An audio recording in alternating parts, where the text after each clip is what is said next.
revealed the secret love story of an Auschwitz tattooist who survived the Nazi horror.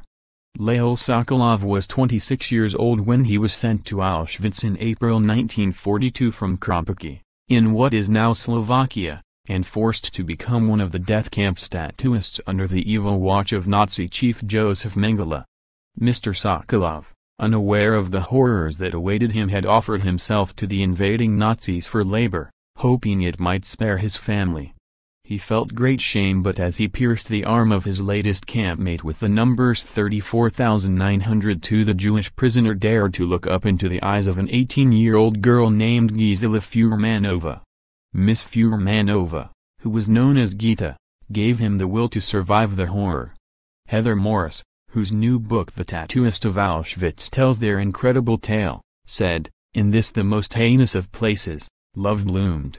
For more than 50 years Lale and Gita kept their prison romance to themselves.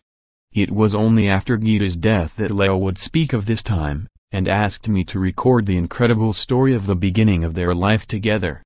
To him, it was all about looking into those eyes of that 18-year-old girl. Initially, Ms. Fuhrmannova saw no point in falling in love, as the young Jewish girl saw no future beyond the death camp. Ms. Morris, who was told the story by Mr. Sokolov, added, "Gita had very strong doubts.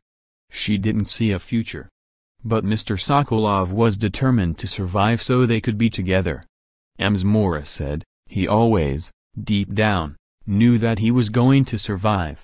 Mr. Sokolov contracted typhoid while in Auschwitz and was cared for by another prisoner, a French academic called Pepin, who later took him on as his tattoo assistant. Ms. Morris added, "You took whatever was being offered. You took it and you were grateful because it meant that you might wake up the next morning."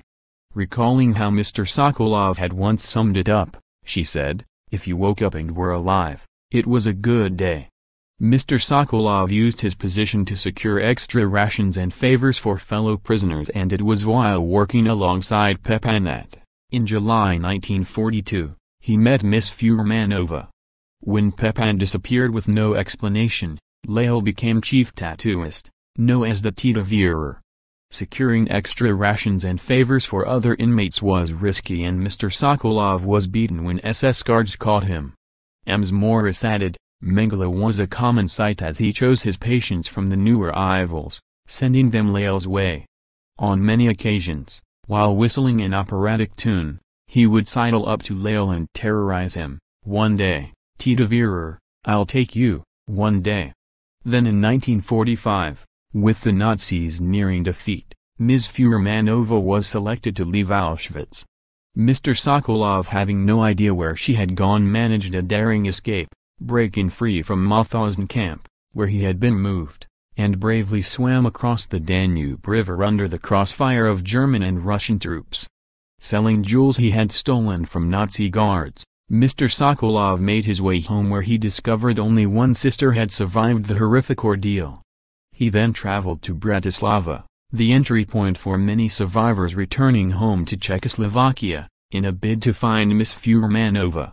Mr. Sokolov waited for weeks at the main railway station, and just as he was about to give up all hope, a woman stepped out in front of him. The pair married in October 1945 and emigrated to Melbourne, Australia, where they started a new life and had a son, Gary, in 1961. But when Gita died in 2003, aged 79, Mr. Sokolov finally felt ready to tell their story.